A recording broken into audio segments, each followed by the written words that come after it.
afternoon. Good afternoon, everybody.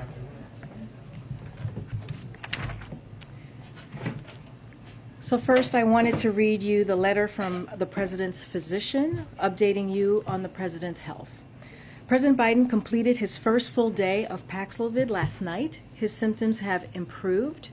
He did mount a temperature yesterday evening to 99.4 degrees Fahrenheit, which responded favorably to Tylenol. His temperature has remained normal since then. His symptoms remain characterized as runny nose and fatigue, with an occasional non-productive, now loose cough. His voice is deeper this morning. His pulse, blood pressure, respiratory rate, and oxygen saturation remain entirely normal on room air. The President is tolerating treatment well. We will continue Paxlovid as planned. His symptoms will be treated supportively with oral hydration, Tylenol, and albuterol inhaler that he uses as needed. His Eliquis and Crestor are being held during Paxlovid treatment and for several days after his last dose. During this time, it is reasonable to add low-dose aspirin as an alternative type of blood thinner. As I stated previously, the President is fully vaccinated and twice boosted, so I anticipate that he will respond favorably, as most maximally protected patients do. There has been nothing in the course of his illness thus far which gives me cause to alter the initial expectation. Early use of Paxlovid provides additional protection against severe disease. He will isolate in accordance with CDC recommendations, and he will continue to monitor him closely during this very common outpatient treatment regimen. As promised, I will keep your office updated with any changes in his condition or treatment plan, respectively, Kevin C. O'Connor. So I also wanted to update you on what the President has been up to and how he's continuing to work hard on behalf of the American people. Last night, the President signed the baby formula bill Congress passed. He also spoke with Senator Carper to see how he was feeling, and to the hosts of yesterday's DNC event to thank them for their flexibility. This morning, the President received the President's daily briefing virtually, as you all know. He also met virtually with his economic team on the progress being made to lower gas prices for American families, as you all saw yourselves. Dr. Jha and I spoke to the President over FaceTime this afternoon. I asked him if he had a message for the American people. The President said he's still putting in 8+ hours of work a day, and that he wants to remind Americans to get vaccinated, because in his own words, it matters. Look, the President hopes the country will see that while we should continue to take COVID very seriously, we have the tools we need to deal with this. President Biden is benefiting from 2 vaccines, 2 boosters, and he's advocating for every American to take advantage of these vaccines and boosters, which we have made available for free at 90,000 convenient places nationwide. And he's benefiting from Paxlovid, a powerful antiviral we've made available at 42,000 locations, including local pharmacies across the country. All Americans have access to the same vaccines, boosters, treatment that President Biden is receiving right here at the White House. And the President hopes that all Americans who are over 50 get boosted now if they haven't already, and get Paxlovid if they test positive. Now I'm glad to return to the briefing room Dr. Jha, the White House Coronavirus Response Coordinator, who is joining me today, and we're happy to take some questions. Go ahead, Dr. Jha. I know you have a few things that you wanted to share. Right. Good afternoon, everybody. I'm going to make a few remarks, some things similar to Corinne. First of all, good to be with all of you today. You just heard Corinne give an update on the President, and I'm happy to answer questions about his health in a second. As you heard, we FaceTimed with the President earlier today. I also spoke at length multiple times today with Dr. O'Connor. And as you all saw just a few minutes ago, the President is doing better. He slept well last night. He ate his breakfast and lunch. He actually showed me his plate. Didn't ask about the menu, but I did see an empty plate with crumbs, and I have some guesses about what was there, but didn't ask. Didn't ask. I did ask him about his appetite. He joked that his one regret was that his appetite had not changed. Look, he is in a very good mood. I want to take a step back and emphasize the message that you heard from Corinne. As the White House COVID-19 response coordinator, what I think every American needs to hear, what the president laid out, is that while we have a very contagious variant out there, thanks to this president's leadership, we have the ability to manage this. We are now at a point, I believe, where we can prevent nearly every COVID death in America. That is a remarkable fact. So if you are vaccinated but have not gotten a booster, this is a really good time to go and get a booster. If you're over 50 and haven't gotten a vaccine shot in the year 2022, this is a really good time to go and get a shot. They are free, they are widely available, and as you heard, if you are over the age of 50 or have any kind of chronic condition that meets CDC criteria, please consider getting treated if you have a breakthrough infection. And if you don't have a regular doctor, you can go to covid.gov and find a test to treat site near you. I also want to share some data about the progress we are making both on vaccines and treatments just over the last couple of weeks. Over the last 7 days, we've gotten 2.2 million more shots into people's arms. That's the highest we've seen in a month. More than 900,000 Americans have gotten their second booster shot in the last week. That's the highest number in 6 weeks. So as Americans go about their daily lives this summer, they're heeding the public health message. And not just on vaccinations, by the way, on treatments as well. You know, when I started in this role about 3.5 months ago, we were seeing less than 4,000 prescriptions a day of Paxlovid. Now Paxlovid prescriptions are at their highest level. Last week, about 40,000 courses of Paxlovid were prescribed every single day across America. It's a remarkable fact. And if you think about the fact that we have about 120,000 identified infections, even if you assume that some infections are not getting identified because of home tests, it's a large proportion of people getting Paxlovid. I think that's really good. It's preventing hospitalizations. It's preventing deaths every day. Overall, just so far in the month of July, 920,000 Americans have benefited from Paxlovid. We have secured 20 million courses of Paxlovid. That's the most in the world by a lot. And again, we've made it widely available and, of course, free. All right, let me finish by providing what I think is really the bottom line. It's great to see the president doing better. He's doing better because he is vaccinated, he is boosted, he's getting treatments. He is getting world-class treatment, exactly what you would expect for the President of the United States. And the President has made clear to us that it's incredibly important to him, and therefore it's incredibly important to all of us, that all Americans have easy, free access to the same world-class treatment that he's getting. Vaccinations, therapeutics. So my message to my fellow Americans really is this. Please avail yourselves of this vaccine to build up your immunity. Please avail yourselves of treatments if you qualify, if you get infected, and let's continue to do everything we can to prevent serious illness and death from this pandemic. All right, thank you very much for listening, and I'm happy to take questions, as I know KJP is as well.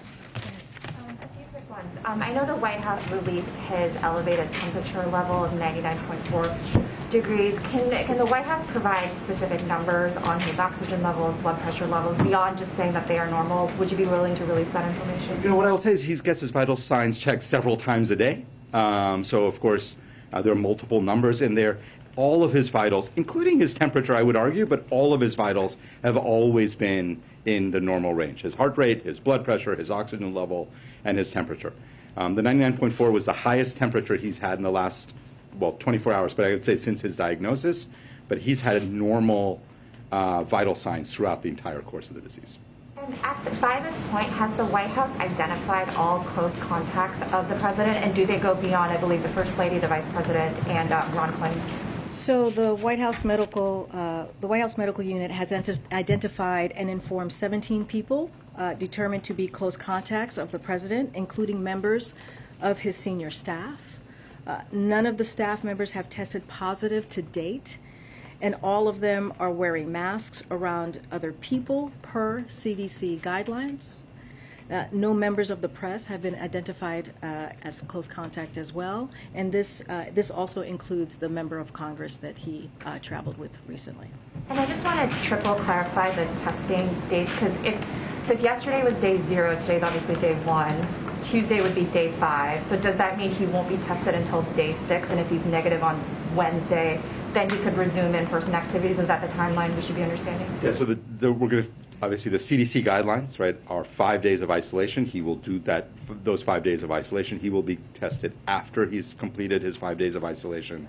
And once he tests negative, he will return to work. So he'd be first tested next on Wednesday.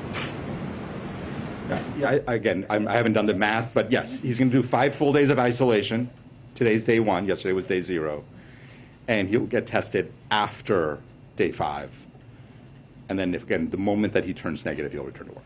You guys both talked a lot about, obviously, the message from the president being get vaccinated at this time, but you also mentioned just how extremely contagious this variant is. So why not do additional mitigation, encouraging additional mitigation measures like mask wearing indoors or other methods? You mean in general? Yeah. Yeah, absolutely. And I did a COVID briefing, I don't know, about a week ago, in which we laid out our 2-pronged strategy. I actually think I did it yesterday, where I said 2-pronged strategy, 1 to prevent serious illness, 1 to prevent infections.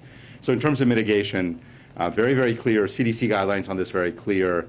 If you're in one of the orange zones, people indoor spaces should be wearing a mask. It's a great way to prevent getting infected. It's a great way of preventing spread. Another important mitigation measure is using regular testing. The president obviously gets tested regularly. Many of us get tested regularly. We've sent out 560 million tests, I believe, if that number is right. I think it's 560 million tests to Americans directly for free from covidtest.gov. People can go and get tests. Tests have become cheaper. You can get it through your health insurance. We think regular testing is another important mitigation measure. And then we're doing a whole series of work on trying to improve indoor air quality, improving ventilation, filtration. So we are doing a lot on mitigation. And we talk about it. I'm talking about it now. But, you know, when we're talking about the president, who is now infected, the key is to also remind people that we have a very contagious variant. People will get infected. Our absolute priority is making sure that when people get infected, they don't get seriously ill. Thanks. Dr. Jha, how frequently is the president being examined by a physician in person?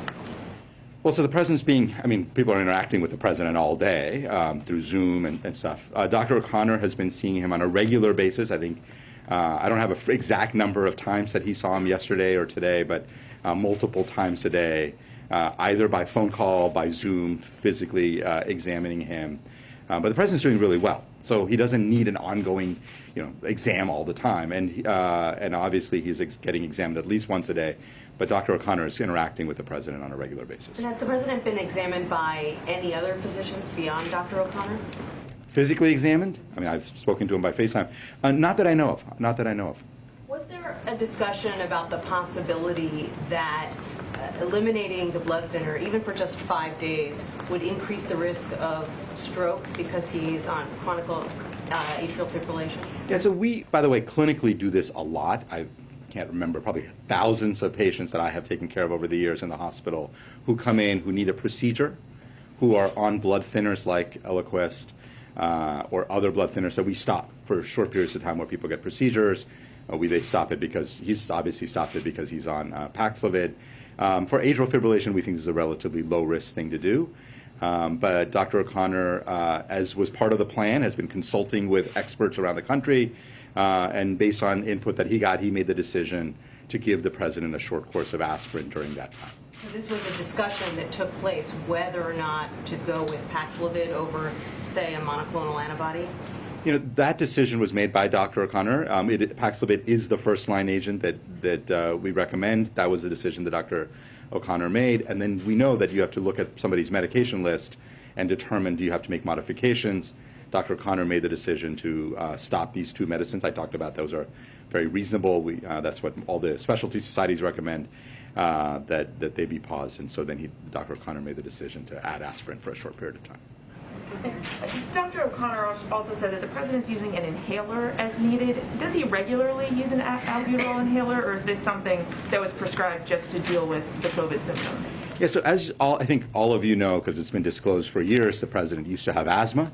He has what people talk about as reactive airway disease, which is people often when they have a viral syndrome, or some people get it when they go out in the cold, or some people get it when they exercise, can get a little bit of bronchospasm or a cough. The way to treat it is with an inhaler. So the president last time he used it before this illness was when he had a cold, I think last fall at some point. During that cold, he also had a little bit of cough that comes with viral syndromes and used it. So he does not use it on a regular basis. It's not part of his regular medications, but in the context of a viral syndrome. You've been crediting the president's boosters for part of the reason that his symptoms are so mild.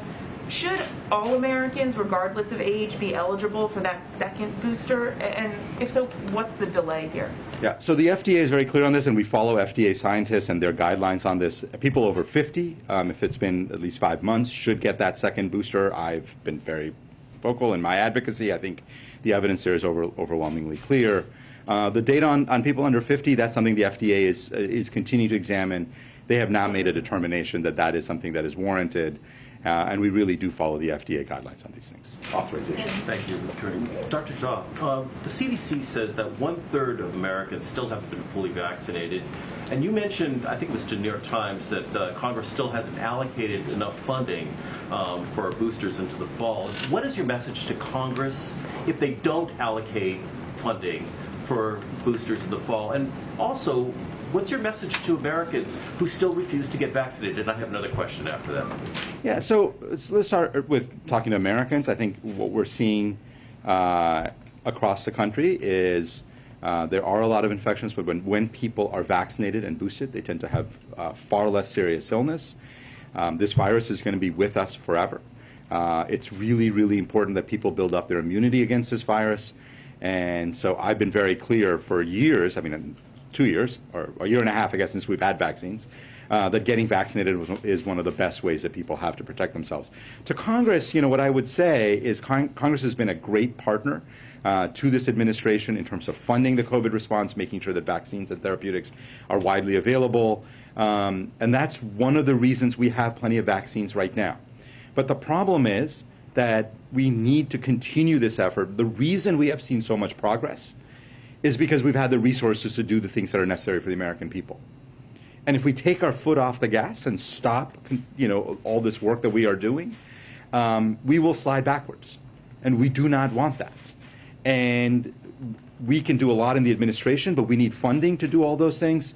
And Congress is the part of our government that allocates funding. So my message to Congress is it's really important to continue to protect the American people.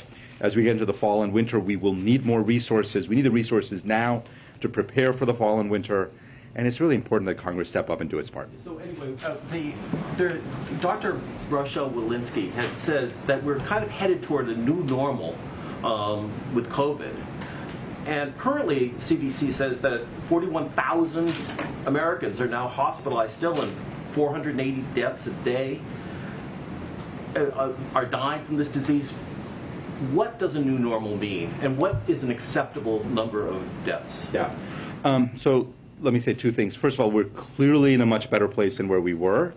You have to have there are two sets of things that we have to be able to, things that sound contradictory, but actually we have to keep in our heads at the same time. One is we're in much, much better place than where we were 18 months ago when the president took office. Deaths are down 90%. 300, 400, 480 deaths a day, totally unacceptable. At 400 deaths a day, that's like 130,000 deaths a year. That's like 3 times worse than a bad flu season. That is not acceptable, should not be acceptable. It certainly is not acceptable to this administration. And that is why we are here every day and working and trying to inform Americans that the best way to reduce that number, the best way to make sure that fewer people die, fewer people get hospitalized, is to make sure people have built up their immunity through vaccines and that people get treated when they have breakthrough infections. First for you, Dr. Jha, and then I have one for you too, Corinne. So on bringing him down from the Eliquis, a number of physicians have suggested that having the dosage might also be, or might be a preferable option. Could you talk a little bit about why that course wasn't taken? Yeah, there are several different ways of doing this. What I know is that I spoke to Dr. O'Connor. He has consulted, and again, we had a plan that, and Dr. O'Connor had a plan to consult experts at Walter Reed, at GW, elsewhere. He's done those consultations, and based on that input, Dr. O'Connor made the decision to stop it for 5+ days and then start aspirin. And just to clarify, and he has started the aspirin course, or that was just something that was recommended? He has started the aspirin course, as I understand it. For you, Corinne, I didn't hear in your introductory remarks a look ahead to next week, and I'm just curious if you have anything, if this is going to delay the Xi meeting, for example.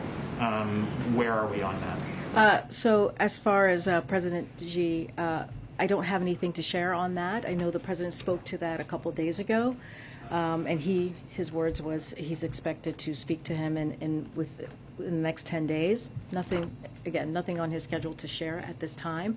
Look, when it comes to President Xi, we have kept open communications with China, as we have stated many times before, on staff level. The president last spoke to him in March. I don't have anything more to add on that. When it comes to his schedule, we'll see how the president does. He's improving, which we all should be thrilled that the President of the United States is doing better, according to Dr. O'Connor. That is good news, and we welcome that good news, and we continue to wish him well. Corinne, are the chances of serious complications behind the president now? Can you all at least speak to that? Yeah, what I would say is he's continuing to be monitored very, very closely. It's obviously this is day one, but it's his second day that since his infection was identified. I'm really happy to see that he is getting better, and we will continue monitoring him very closely until he tests negative. And so, chances of serious complications? I think the chances of serious complications for this president have been dramatically reduced by building up of his immunity and getting him antiviral drugs, the things that really make a huge difference in lowering his risk. And that's, I think, the most important part of this. We'll continue monitoring him. And we'll see how he does over the next few days. And I just wanted to add, as far as schedule and events, look, the president was very active today. He had said he's working 8+ hours a day, and that is, he's still doing the job of the president, so that does not end.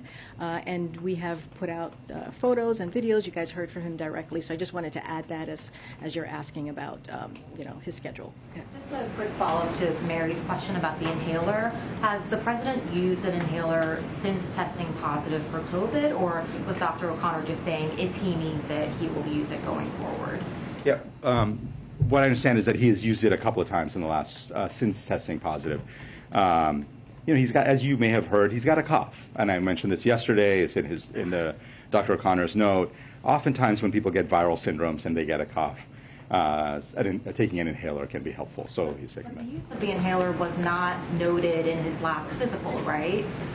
It's not a regular medicine that he uses, right? He really only uses it intermittently, largely when he gets viral syndromes, when he gets colds, basically. And so it's not a regular medicine that he uses on an ongoing basis. The other question I have for you, Dr. Jha, Vice President Harris is a close contact of the president's, and the CDC guidance says that if you're a close contact, you want to wear a well-fitting mask when you're around other people. She just spoke at a conference in D.C. and she hugged someone without a mask on. She was also maskless for most of that conversation. Would you have recommended that she keep her mask on, given that that is the CDC guidance?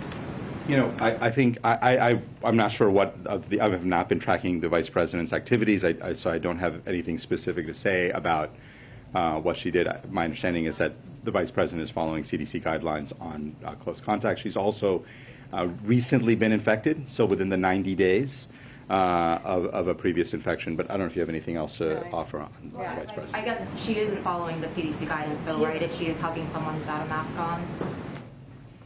Just wanted your clarification on that. Yeah, I think the CDC guidance is clear, but the problem is me commenting on what the vice president did when I haven't seen it, or I don't actually know what happened is very, very difficult. So I'm going to pass. She took off the mask and she embraced someone. You don't have to see it. I mean, that's what happened.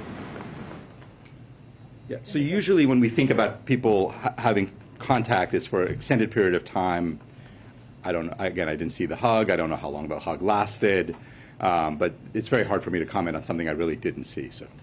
And Kareem, the president had said that he was going to receive a report on monkeypox today. Is that happening? What is the report? Do you know? Yeah, I don't know where that report is. I know there is a report that has been written for the president. Whether the president has had a chance to see it yet today, I don't know. So it's an internal report that he will be receiving from his advisors. Yes. Will that be made public or? I don't know which. I mean, the president gets lots of reports from his advisors. I don't know which ones get made public. It's just an update on the status of monkeypox. Yeah, I would just look at that as an update to the president on what we have been doing in responding to the monkeypox. It's not a report to share out. It's something for the president, which he gets very often, just to get a sense of the work that we're doing on an issue. So that's what. Go ahead. Just to clarify a couple details for accuracy in reporting, you said of the 17 close contacts, one of them is a member of Congress. Is that? No, I was saying it includes the members of Congress. I do not have the specific of each person. Is that but something you would be able to detail without identifying them? well, we just want to be, privacy is incredibly important here. I would reach out to them directly. What I'm saying is we've contacted 17 people. Within those 17 people, there's senior staff. Within those 17 people, it also includes members of Congress. And as to date, no one has, as far as we know, no one has tested positive. And then I guess not specific to those close contacts, but can you tell us, is there anybody else on the White House campus right now who has tested positive this week? So out of abundance of privacy, to protect people's privacy, our protocol is to only share if someone has had close contact to the president and the four principals. That is just our protocol. We have to keep people's privacy here, and that is incredibly important, and we respect that. Understood. So just for clarity, even if without identifying names, we can't do it. Again, Totally. I'm not going to share private information or private detail on anybody. I want to get your reaction to Steve Bannon, but while we're on this topic, can I ask you, Dr. Jha, very quickly? We don't know what this is, but there could be earlier indications of what type of subvariant it is. You said it could happen within less than a week. Just for the sake, and I know it's a bit of a hypothetical, but over the weekend we may learn some more details, may not see you. BA.5, which is the most dominant subvariant right now, is that one that after you get that, you could be more inclined to get another one within a smaller period of time? In other words, someone who got something recently, is that one they're more eligible or more able to get? Can you help people better understand who are concerned about it? Yeah, absolutely. So BA.5 is the most immune evasive variant we've seen. And what that means is that if you were infected 3 months ago, 4 months ago, your protection against getting reinfected with BA.5 is much lower. If you were vaccinated 5-6 months ago, you have a much higher risk of getting a breakthrough infection. If you're infected with BA.5, what that means for future immunity, none of us know right now, because it's BA.5. It's just become dominant. It's the primary. So we don't know what the implications are. And we obviously don't know what variant or subvariant the president was infected. I guess I should ask, how about if you just had it a month ago? 3 months ago, I recognize it's lower, but for someone who had it a month ago, if it's immune invasive, does that mean you could get it within a month of having had another case? So depends on what you had a month ago, right? And if BA.5 wasn't dominant then, but it was still present. Obviously, if you had BA.5 a month ago, then you're much less likely to be able to get BA.5 now. So it just depends. We have seen occasionally people getting infected within that 90 days, but it is still relatively uncommon. Thanks. Did you have any reaction to the Steve Bannon case? I know it's over, and I know obviously. What did you say? What was the last part? I missed the joke. Well, I was just saying we could tell you wanted to address that. Oh. So look, I'm not going to comment specifically on that case, but obviously everyone should cooperate with the January 6th committee. Our administration has been made very clear. This president finds what the select committee is doing, the January 6th committee is doing, very important, and people should be, listening and learning from what happened on that very dark day. And this is a very important committee where they're working to get to the bottom of what happened on that day. It was an attack not just on our democracy, but also an attack on our law enforcement. And again, I'm not going to comment on that specifically, but yes, people should obviously should cooperate with the committee. Go ahead. Thanks, Kareem. Dr. Jha, are there any other medications that the president is prescribed that he occasionally takes that do not appear on his 2021 health summary? Yeah, not that I'm aware of.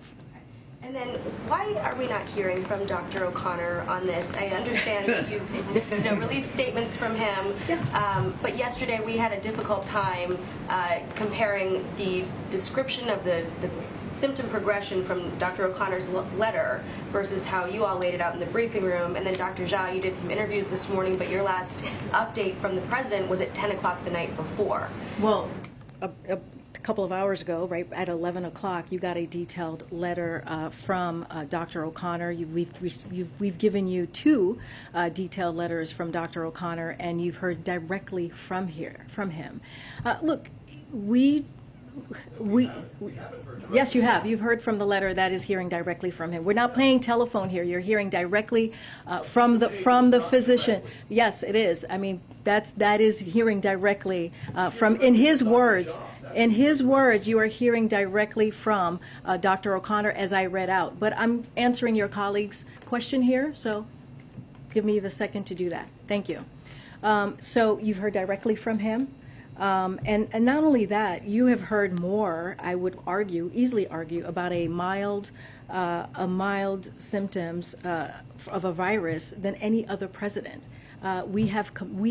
Dr. Jha and I were here for an hour fielding questions. We're here today answering questions. We are going to commit to making sure you're hearing from Dr. O'Connor from his daily report, detailed report from Dr. O'Connor. And here's the thing. Dr. Jha is one of the foremost experts in this field when it comes to COVID. He also has dealt with COVID patients. He clearly is running our COVID response and is a medical doctor, and he knows how this process works. And again, we should feel good and be very happy that the president is doing better, that he is improving. This is the president of the United States. He's improving. He's reacting well to the treatments. And let's not forget, we have the tools to treat this because of the work that this president has done.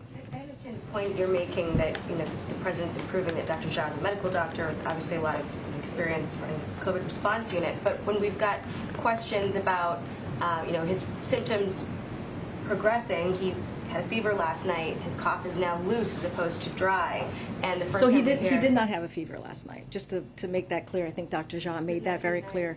99.4 is not a fever. It's not even a low-grade fever. So he did not have a fever last night. He treated it. He gave Tylenol, and I should actually let Dr. Jha speak to this more because he is the medical doctor, which is why he's joining me today at the briefing room. He gave the Tylenol for discomfort, which is not unusual if you have COVID. Many of you have had COVID.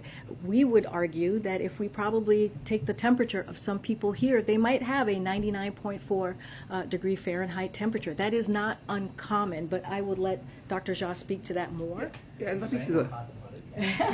let me just talk about the Dr. O'Connor. And so you've heard directly from him, as Corinne said, in terms of the notes that he writes every morning. He and Dr. Fauci, all of us talk multiple times during the day. Dr. Fauci is the president's chief medical advisor and obviously one of the foremost experts on infectious diseases. We speak very regularly. I've been speaking every day with the president, today by FaceTime. And you're getting updates sort of about twice a day, right? You got one yesterday at this time. Early this morning, you got an update about how he was through last night. I was on TV at 6:40 in the morning. Did not think it was appropriate for me to call the president at 6:20, wake him up and say, how are you feeling? I think he'd be probably would tell me that he would be feeling better if I hadn't called and woken him. So, but obviously he was seen early this morning. He was examined, and then immediately we put out information about the president's status overnight. I'm now here to give you more information about that. The point is, we're giving you information on a very, very regular basis, and we're doing it as a team with all of us. So when his letter has described his 99.4 degree non-fever as being treated with Tylenol, and now we're hearing from you that he was treated for discomfort, that's an inconsistency. Yeah.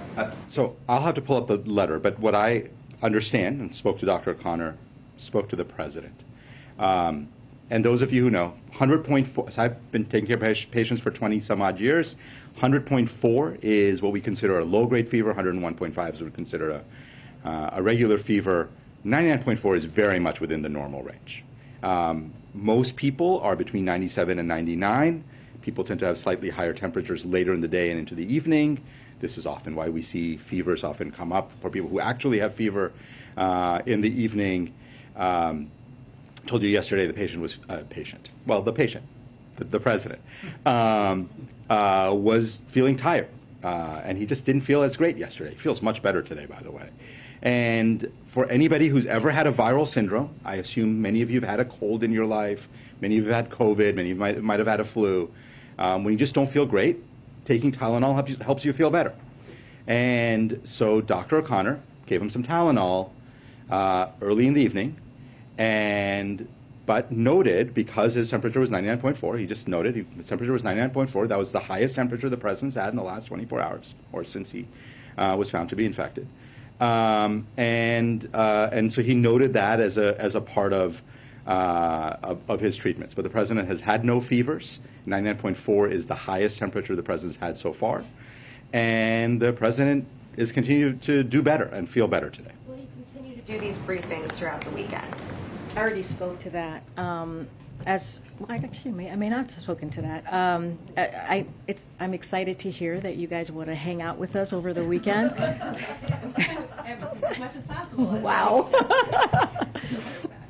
Okay.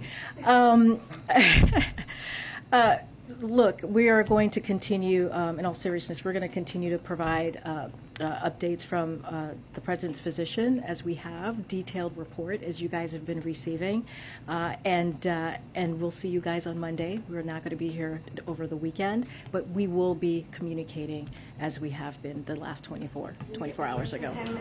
Or see him newly every day? I can't promise anything right now or commit to any specific. If there's any change, again, you're going to get a daily report from the president every day, and so that will provide any information about his health. But I just want to reiterate this: the president is improving. He has very mild symptoms of a virus, and we should be thrilled that the president of the United States is doing better. And again, it's because of the treatments.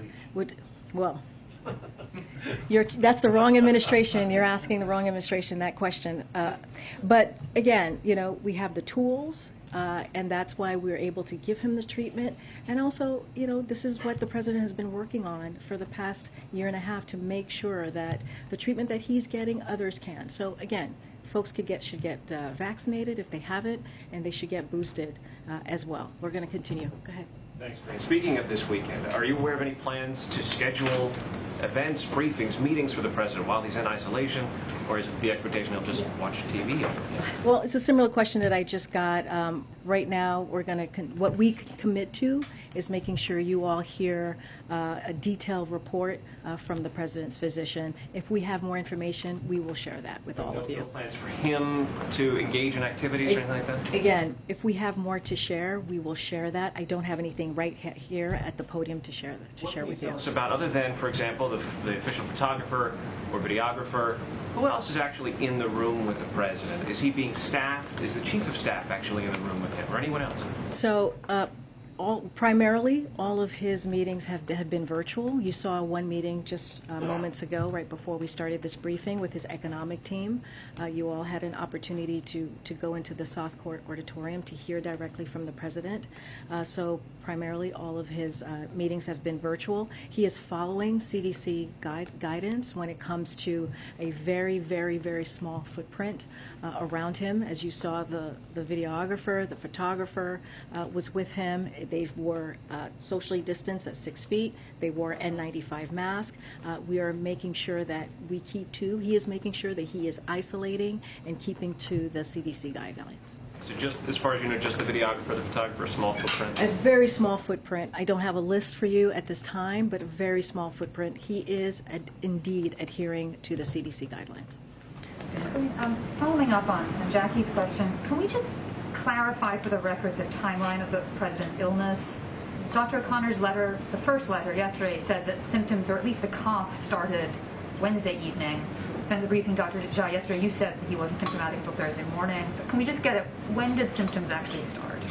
Yep, and I spoke to the president and I asked him directly on Wednesday evening, 2 evenings ago. Felt fine all day, felt fine in the evening. The only thing he said he felt before he went to bed was he felt tired. He did not have a cough, did not have any other symptoms on Wednesday night. Now, whether that tiredness is part of COVID or whether he had just had a long day, he had been standing outside in 95-degree temperatures, speaking. Again, I sometimes look at the president's schedule and I get tired looking at his schedule. We don't know, but he felt a little tired. He went to bed, and then he said he had a sort of a restless night, just didn't sleep well, woke up multiple times. Again, is that a COVID symptom? It's hard to say, right? I mean, people have restless nights. They're tired before they go to bed. The next morning, he got tested as part of his routine testing. What Dr. O'Connor described to me was he asked questions like, how you doing? How are you feeling? As the antigen test came back positive, he began to probe more. Obviously, as the PCR test was being done, are you really feeling okay? And the president said, well, I sort of do feel like I have this bit of a runny nose and a little bit of a cough, and those things the president said he'd really been aware of just that in the morning, around that time. That's what Dr. O'Connor described to me. That's what the president described to me as timeline. And that's how I understand the symptom progression. Kareem, two of the events that the president's had to pull down for now are political ones. There was the fundraiser in Philadelphia, DNC event in Florida. Is he concerned at all about, one of the things he wanted to do moving forward was really start drawing this contrast message to Republicans ahead of the midterms? I know he's working a lot remotely, but is he worried at all about the political piece of his job suffering right now? No, he's not worried. He's going to continue to do the work that you've seen him do. He's also making phone calls. He's having these virtual meetings that we have provided. But this is a, as we know, COVID is not unusual, right? This is something that we were preparing for. There is treatment, right? There are tools to make sure that we all are able to deal with COVID in this current time, and we'll continue to move forward on that. But he's not concerned. These are two questions for Dr. Jha. What precisely is the president's most recent blood oxygen level? You called it normal, but that's a little vague. I wonder if you could put some more specificity on that. So he gets all of his vitals checked several times a day, and what I will say is he's not short of breath. He's breathing fine. He's obviously on room air. His oxygen levels have consistently been in the normal range throughout the entire 36 or whatever number of hours since he's tested positive. There have been no concerns around his oxygen level. He feels fine. He's been on room air the whole time. Hasn't felt short of breath. His oxygen levels have been normal. Give us what that range would be. What the normal range is? I mean, I think you can look up. What I will say is that there's never been any concern about his oxygen. His oxygen levels have always been normal throughout the whole time that he's been infected and getting tested. Just one more follow-up. And when do you expect that you will have identified which variant has infected the president? It's a very good question. As I think I mentioned yesterday, typically takes about a week to do genetic sequencing. As I said, this virus is going to get a little bit of special treatment because this is the president. So we know it's going to get expedited. Usually takes a week because there's some time in actual sequencing. But this is going to, they're going to sort of prioritize getting this sequence. So I don't actually have a date and a time that I'm expecting it. My assumption is it's going to be faster than a week, but we will see. My hope is early next week sometime. Thanks, Corinne. Just jumping on Steve's question, I just want to be clear. You're saying primarily the meetings have been virtually. Other people can be in a room on a virtual meeting. I just want to be clear. Are you saying that Ron Klain nor any other officials, top officials, have been in the room with President Biden? From my understanding, the meetings that he has had with his top officials have been virtually. Does that mean no other officials in the room with him, though? That is my understanding. And if I could just ask about the January 6 hearings, do you know if the president had a chance to watch them, did any reaction regarding the hearings last night? And also, our understanding is that he was planning to address them. Obviously, that's not going to happen in the next couple of days, but is there a plan to address the January 6 hearings in the near future? There's no plan at this time for the president to address the hearing. I can tell you that I asked the president if he was able to watch the hearings last night. He told me he caught some of it, the beginning of the hearings. And I will say what we have said and reiterate what we have said many times. The president believes that it was a very dark day in our time, in our history, in our democracy, when we saw the attack that happened at the Capitol, when we saw the attack on our law enforcement, and he believes that he supports the January 6th committee. He believes that they're doing important work, and he really believes that the American people should be watching and paying attention. I know that was their last hearing last night, but he was able to catch some of it. On the part that he caught last night, did he share anything about those specific parts? Any thoughts about how well he did? He didn't share specific parts. I did not ask him. I just asked if he was able to catch some of the hearing last night. Yes. Thank you. A couple clarifying questions. I know you said that his temperature, or even Dr. O'Connor said after citing his temperature of 99.4 degrees, said after Tylenol, his temperature has remained normal since then. I know you said the numbers have ranged a little bit, but can we just have the most updated number, the most updated temperature from today that the president was experiencing? What temperature did you record this morning? I don't know that. What I will say is that his temperatures have always been in the normal range. Again, he's getting his vitals checked several times a day. The highest temperatures he's had so far is 99.4. That was the temperature from last evening, which again, in my 20 plus years of clinical experience, I would never call an elevated temperature. Certainly not a fever. And all of his vital signs, heart rate, blood pressure, oxygen, temperature, have all been in the normal range every time he's had them checked. Understood 99.4 isn't considered a fever based off CDC guidance, but Dr. O'Connor still said his temperature has remained normal since then, since he recorded 99.4 degree temperature. Yeah. So if he's saying since normal since then, that would indicate that it was not in the normal range. How did he describe it? Yeah. So I talked to Dr. O'Connor about this, and no, did not. I mean, basically about the president.